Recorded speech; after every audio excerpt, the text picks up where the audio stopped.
Hey leaders, I want to take just a few minutes to talk about why we do what we do in Jesus' Word, Circle 2, every single week, especially the perspective questions. One thing you'll notice in this series is that in Circle 2, students are almost always asked to think from someone else's perspective in the Jesus story. That is very intentional. Here's why. Putting yourself in someone else's shoes, imagining what they might be thinking, feeling, or experiencing is actually a really abstract thinking skill. And that's important because abstract thinking doesn't fully develop until puberty. And even then, it doesn't just automatically switch on. It's something that has to be practiced, used over and over again before it starts to feel natural. So if you ever ask a Circle 2 question, like, from your character's perspective, what might they be thinking?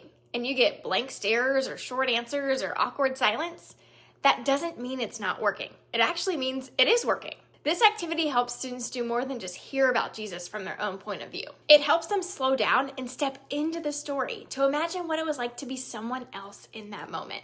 And that does something powerful in their brains. When students practice perspective taking, they're building critical thinking pathways that they'll need for faith formation, empathy, scripture interpretation, and real life relationships. It creates learning in a totally different way than just talking about what happened in the story. So here's the encouragement.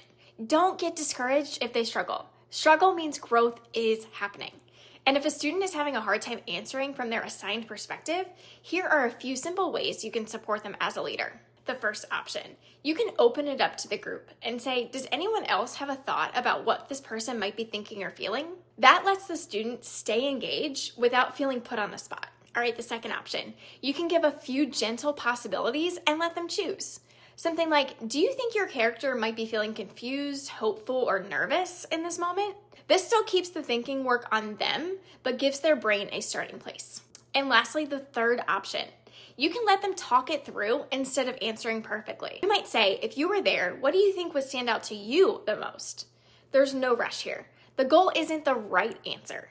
The goal is imagination, empathy, and engagement.